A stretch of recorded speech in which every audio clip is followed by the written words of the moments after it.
প্ৰিয় দৰ্শকসকল real facts আসামলৈ পুনৰ এটা নতুন ভিডিঅ'ৰ সৈতে মই উজ্জ্বল বৰলৈ স্বাগতম জনালো এটা সঘনে এইকেইদিন সুধি থকা বিষয় হৈছে এডিআৰই গ্ৰেড 3 আৰু গ্ৰেড 4ত এডিশনেল লিষ্ট প্ৰভাইড কৰিব নেকি আৰু পিডব্লিউবিডি ক্যান্ডিডেটস সকলৰ মেডিকেল টেষ্ট কেতিয়া অনুষ্ঠিত হ'ব গতিকে আমি এই ভিডিঅ'টোত এই দুটা মূলতঃ বিষয়ৰ ওপৰত পৰ্যালোচনা কৰিম এডিআৰই যেটো 1.0 হৈছিলে প্ৰথম পৰ্যায়ৰ এডিআৰই অতিৰিক্ত তালিকা প্ৰকাশ কৰা হৈছিলে গতিকে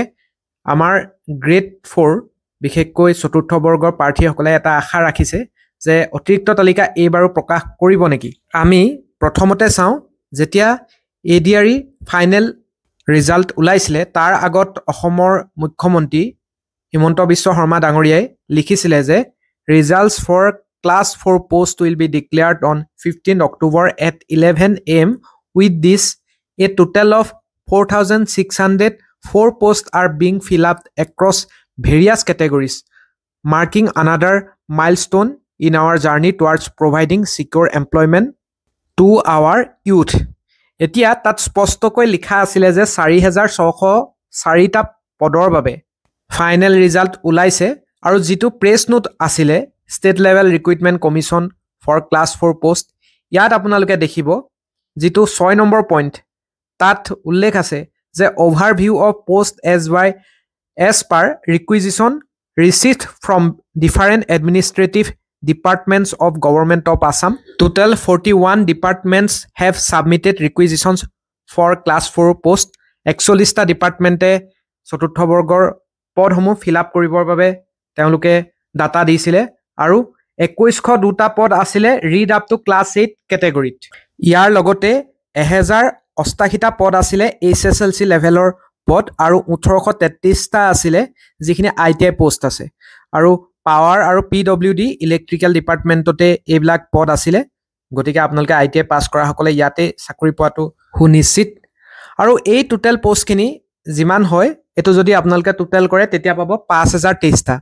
আৰু টোটাল মাৰ্কস আছিলে 150 ৰিটেন টেষ্ট হৈছিলে 135 নম্বৰ অৰেলৰ আছিলে ইন্টাৰভিউত 15 নম্বৰ গতিকে টোটাল 150 মাৰ্কছৰ হৈছিলে গতিকে আপোনালোকে গোটেই ডাটাটোৰ পৰা গম পাইছে যে টোটাল 5023টা পদ আছিলে আৰু মাতিলে টোটাল ফাইনেল ৰিজাল্ট দিলে 4,604টা আৰু ইন্টাৰভিউ দিছিলে কিমানে এপিয়াৰ্ড হৈছিলে হেতু ডাটাও ইতিমধ্যে প্ৰেছ নোটত ওলাইছিলে যে 2102টা ক্লাছ 8 লেভেলৰ এপিয়াৰ্ড হৈছিলে 4,137 জন 1088টা এইচএছএলসি লেভেলৰ পদৰ বিপৰীতে 2148 জন প্ৰাৰ্থী অৱতীৰ্ণ হৈছিলে ইন্টাৰভিউত আৰু 1833টা আইটিআই এইচএছএলসি লেভেলৰ পোষ্টৰ বিপৰীতে 2454 জন প্ৰাৰ্থী অৱতীৰ্ণ হৈছিলে অৰ্থাৎ টোটাল পোষ্ট 5023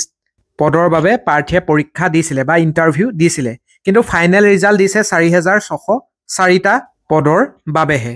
এই ডাটাখিনি আৰু ভালকৈ আপোনালোকে এই ইয়াত দেখি যাব যে vacancy and attendance details of the candidates এইবিলাকো আপোনালোকে দেখিব আৰু category of post as per educational qualification read up to class 8 HSLC passed আৰু HSLC ITI levelৰ সকলো আপোনালোকে কিমান vacancy ওলাইছিলে কিমান application received হৈছিলে আৰু কিমানে written test দিছিলে কিমান shortlisted for interview বাবে মতা হৈছিলে আৰু কিমানে ইন্টাৰভিউত এপিয়াৰ্ড কৰিছিলে সকলো ইয়াত আপোনালোকে ডিটেইলছ পাই যাব আৰু ইয়াতটো দেখিছে 9 নম্বৰ পইণ্টত লিখিছে যে the final merit list against 5023 post has been prepared based on the combined marks of written test as well as oral interview দুইটা আপোনালোকৰ যোগ কৰি oral আৰু written test 5023টা পদৰ বাবে আপোনালোকৰ ফাইনেল মেৰিট লিষ্ট দিয়া হ'ব বুলি উল্লেখ আছিল কিন্তু বাস্তৱতে 5023টা পদৰ বাবে ফিল আপ হলনে আপোনালোকে যদি চাই নহল 419টা পদ থাকি গল 5023টা পদ আছিলে আৰু 4,604টা পদৰ বাবে তালিকা প্ৰকাশ কৰা হল এতিয়া এই 419 জন প্ৰাৰ্থী যদিহে অৰ্হতা সম্পন্ন প্ৰাৰ্থী আছে তেনেহলে আপোনালোকে অতিৰিক্ত তালিকাৰ ডিমান্ড কৰিব পাৰে বা অতিৰিক্ত তালিকা দিয়াৰ সম্ভাৱনাও আছে হয়তো কিবা কাৰণত তেওঁলোক উইডাল হৈ আছে তেওঁলোকৰ ৰিজাল্ট আকৌ আহিব পাৰে নতুবা যদিহে এই পদসমূহ এবাৰ যেতিয়া চৰকাৰৰ দ্বাৰা অনুমোদিত হৈ যায় তেনেহলে এই পদসমূহৰ বিপৰীতে প্ৰাৰ্থী দিব লাগিবই গতিকে এই 419টা পদ যদি ফিল আপ হোৱা নাই তেনেহলে আপোনালোকে ডিমান্ড ৰাখিব পাৰে বা অতিৰিক্ত তালিকা দিয়াৰ সম্ভাৱনাও আছে আৰু বিভিন্ন সময়ত আপোনালোকে যেতিয়া শিক্ষামন্ত্ৰী বা মুখ্যমন্ত্ৰী মহোদয়ক বিভিন্ন সভাত লগ পায় বা আপোনালোকে সাংবাদিকসকলেও যিহেতু আমাৰ মন্ত্ৰীসকলক লগ কৰি থাকে, গতিকে আপোনালোকে এই কথাটো সাংবাদিকসকলকো অৱগত কৰিব পাৰে যে 419টা পদৰ বিপৰীতে কেতিয়া অতিৰিক্ত তালিকা দিব বা এই 419টা পদ গ'ল কলৈ, এইকেইটা কি হ'ব, এই প্ৰশ্নটো সুধিলে বা আমাৰ সংবাদ মেলসমূহত যদি এই কথাটো দৃষ্টিগোচৰ কৰাব পাৰে মুখ্যমন্ত্ৰী মহোদয়ক, তেনেহ'লে নিশ্চয় আপোনালোকে অতিৰিক্ত তালিকাৰ এটা ইতিবাচক বাৰ্তা লাভ কৰিবলৈ সক্ষম হ'ব। আৰু এটা বহুতে প্ৰশ্ন কৰি আছে যে বহুতো PWBD কেণ্ডিডেটছ যিহেতু ক্লিয়াৰ কৰিছে গ্ৰেড 4 বা গ্ৰেড 3, তেওঁলোকৰ মেডিকেল টেষ্ট কেতিয়া হ'ব? 13 নম্বৰ পইণ্টটোত উল্লেখ আছিলে যে মেডিকেল টেষ্ট হ'বই। In case of PWBD candidates they will have to be present before a medical board for examination and clearance. আৰু মেডিকেল টেষ্ট কেনেকুৱাকৈ কৰা হৈছিলে, আমি ইতিমধ্যে ADRE যেতিয়া 1.0 অনুষ্ঠিত হৈছিলে আমি ভালকৈ আপোনালোকৰ আগত ইনফৰমেশ্যনসমূহ দিবলৈ চেষ্টা কৰিছিলোঁ। আমি সাক্ষাৎকাৰো লৈছিলোঁ কেইবাজনো PWBD কেণ্ডিডেটছক আৰু আপোনালোকক ইনফৰমেশ্যন দিছিলোঁ।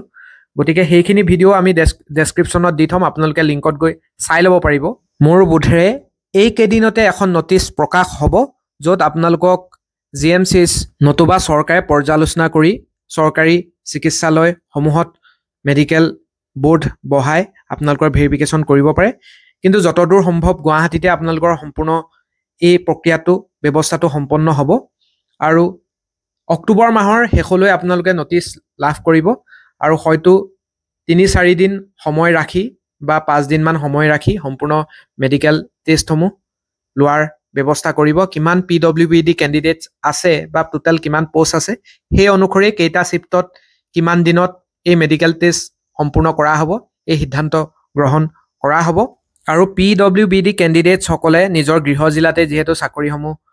পোৱাৰ সম্ভাৱনাই অধিক, গতিকে আপোনালোকৰ ক্ষেত্ৰত সংশ্লিষ্ট জিলাখনত কোনটো ডিপাৰ্টমেণ্টত কিমান পোষ্ট আছে সেই সকলো যিহেতু কৈছে যে নৱেম্বৰ 1 তাৰিখৰ পৰা